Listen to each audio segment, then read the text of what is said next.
Blue. Son las 11 de la mañana, 38 minutos. Sabe que muchísima interacción de los oyentes sobre este tema. Y pues uno al final, cuando hablo de este tema, estoy hablando de la noticia de la semana. Tanto el sentido del fallo como la sentencia al expresidente Álvaro Uribe Vélez.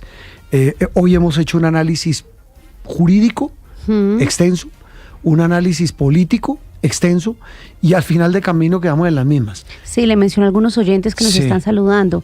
Javier Hoyos comentando sobre lo que estábamos hablando de Sergio Fajardo y el centro, Jairo Eduardo Durán, Beatriz Elena, Rafael Vázquez, Omar García, y mire qué pasa, la radiografía no es muy diferente a lo que usted escribía de el panel de candidatos. Es un tema que resulta en pelea, Juan Roberto, precisamente por la polarización que hay alrededor de este caso. Sí, y todo el mundo pues con el respeto que cada quien puede tener o merece de su opinión, pues son muy distintas. Claro. Cada quien tiene su interpretación.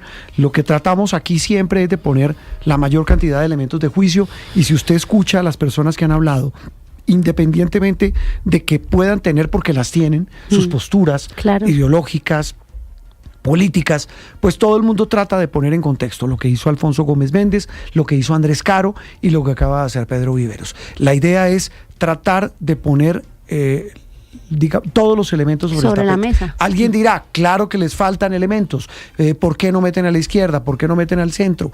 Independientemente de eso, pues hay unas consideraciones jurídicas y políticas bien interesantes. 11:40 minutos, ya vamos a hablar de invierno, porque pavoroso lo que ha pasado esta semana, especialmente en el oriente del país, porque está por cumplirse en la semana que comienza un aniversario muy, muy difícil de olvidar, el uso de la bomba atómica que puso el sello final a la Segunda Guerra Mundial. Sí, 2 bombas atómicas. Hiroshima y Nagasaki se cumplen 80 años y hablamos, Juan Roberto, de las lecciones aprendidas y del análisis 80 años después, cuando lo que vemos es una guerra entre potencias por el dominio nuclear con fines militares. Entonces vale la pena analizarlo.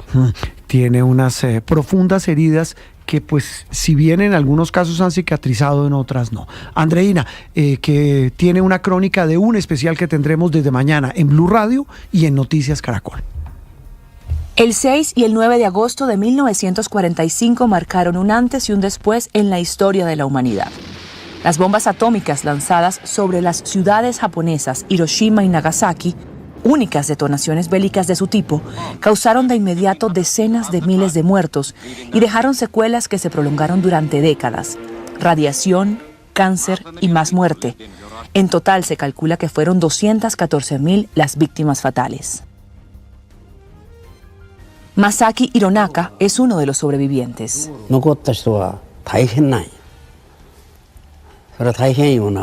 Los supervivientes sabían que les esperaba un camino tremendamente difícil. Mi madre se horrorizó solo de pensarlo y pude sentir su miedo.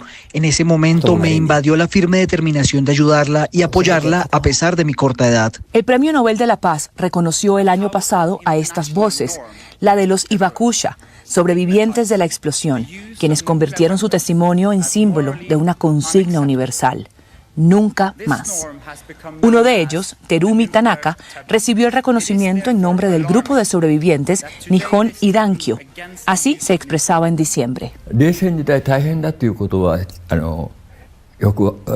Incluso durante la Guerra Fría existía, por supuesto, un alto nivel de riesgo. Sin embargo, la gente aún recordaba lo ocurrido en la Segunda Guerra Mundial y podía recordar lo que pasó en Hiroshima y Nagasaki.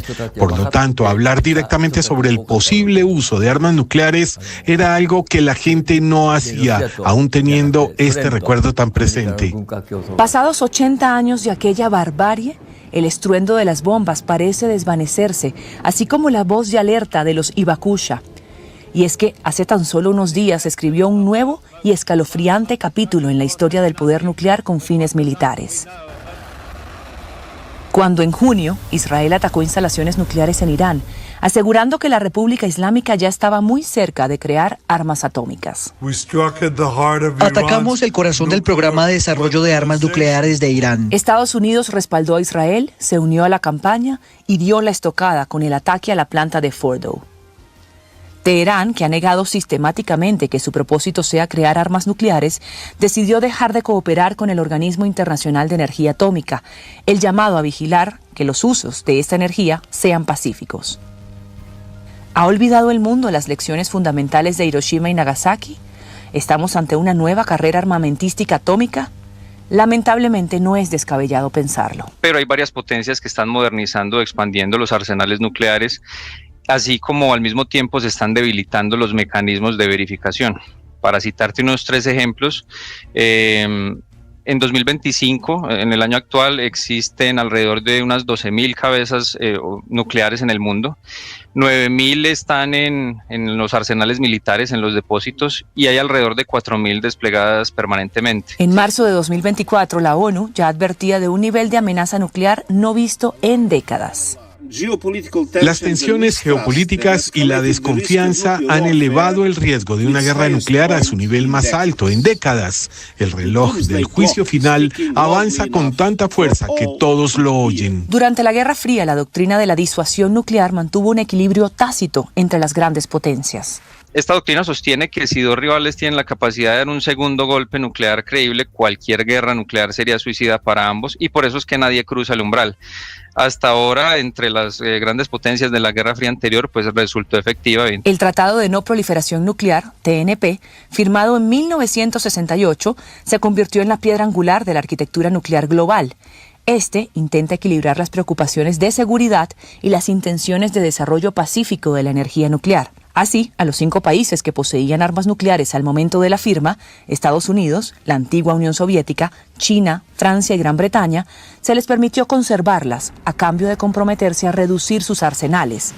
Y los estados no poseedores de armas nucleares acordaron no adquirirlas a cambio de ayuda para el desarrollo de tecnología nuclear con fines no militares. El número total de cabezas nucleares que había antes va descendiendo poco a poco por desmantelamientos, pero lo que está creciendo es la operatividad y la modernización. Ahora tenemos sistemas más precisos, sistemas de mayor alcance. En tiempos de conflicto, de tensión internacional, poseer armas nucleares es extremadamente peligroso.